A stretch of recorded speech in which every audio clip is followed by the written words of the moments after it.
Magandang umaga mula sa Pag-asa Weather Forecasting Center. Ito ng ating update sa binabantayan nating bagyo sa loob ng ating Philippine Area of Responsibility. Tuluyan pang lumakas itong si Bagyong Julian at isa na itong severe tropical storm category as of 4 AM today. At huling namataan yung location nito sa layong 305 km silangan ng Apari, Cagayan. Ito ay may taglay na lakas ng hangin na malapit sa gitna na umaabot sa 95 km per hour at pagbugso na umaabot sa 115 km per hour. Kasalukuyan itong gumagalaw west-northwestward sa bilis sa 10 km per hour. Makikita natin dito sa ating latest satellite images na yung mga kaulapan ni Bagyong Julian ay nakakaapekto sa malaking bahagi ng Northern Luzon. Nagdudulot rin ito ng kaulapan sa Central Luzon at sa silangang bahagi ng Southern Luzon. At ito yung ating inaasahang panahon ngayong araw dito sa area ng Luzon. So malaking bahagi ng extreme Northern Luzon sa mga lugar yan ng mainland Cagayan, Batanes, Babuyan Islands, pati na rin sa area ng Ilocos Norte. Asahan natin ngayong araw ang masungit na panahon.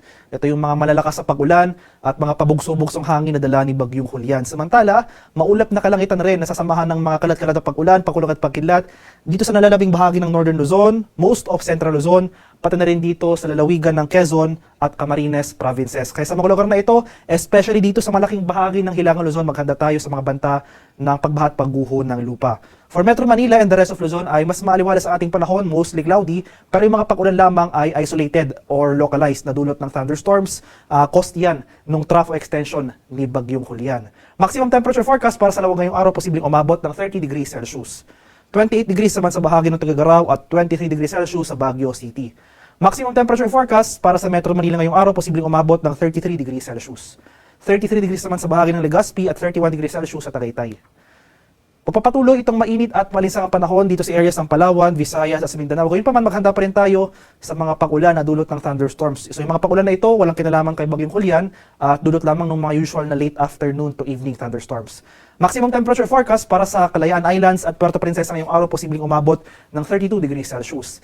33 degrees naman dito sa areas ng Iloilo, Cebu at Tacloban. Maximum temperature forecast para sa Cagayan de Oro ngayong araw posibleng umabot ng 32 degrees Celsius at 34 degrees naman sa areas ng Zamboanga at Davao City. At ngayong umaga, as of 5 AM today, nagtasa tayo ng tropical cyclone wind signal number 2 sa northeastern portion ng mainland Cagayan, sa bayan yan ng Santa Ana, at sa eastern portion ng Babuyan Island, sa mga isla ng Camiguin at Babuyan.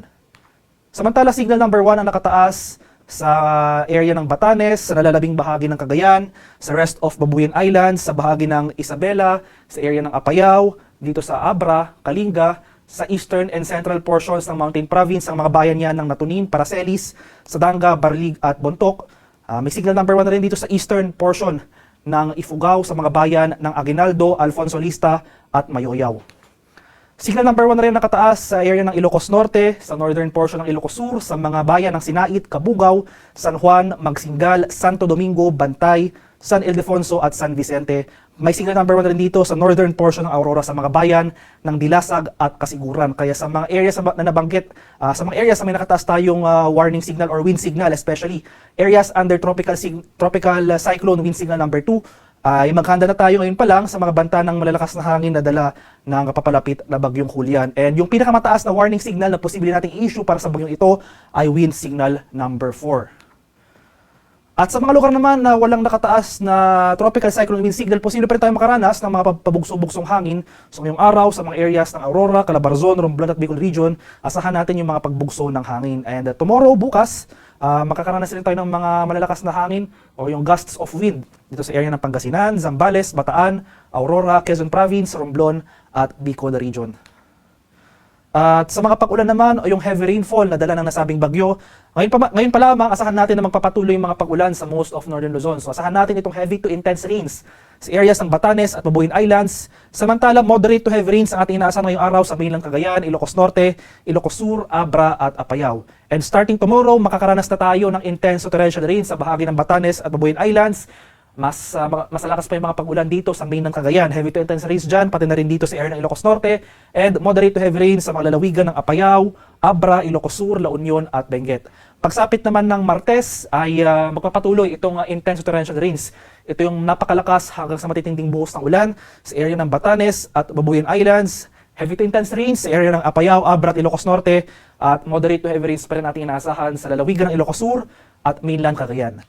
Kaya sa mga nabanggit na lugar, especially sa mga malapit sa low-lying areas or flood-prone areas, maging handa pa rin tayo. Manatiling handa tayo at alerto sa mga banta ng pagbaha at pagguho ng lupa dahil nasahan natin na tuloy-tuloy ang pag-ulan na ating mararanasan sa mga susunod na araw throughout the passage ni Bagyong Julian.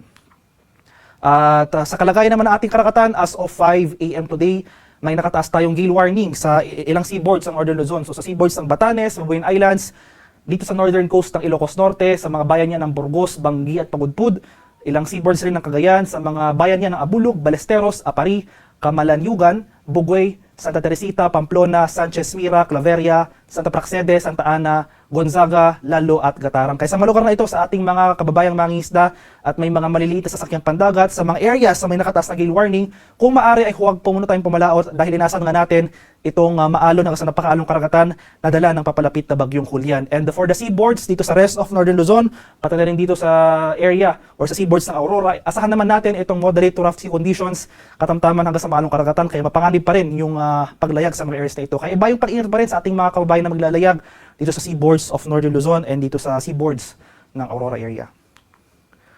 At ito nga yung ating latest track and intensity forecast para kay severe tropical storm Julian. So starting today hanggang Tuesday morning, magpapatuloy yung generally northwestward and then west-northwestward na paggalaw ng nasabing bagyo patungo dito sa area ng Batanes at Mabuyan Islands.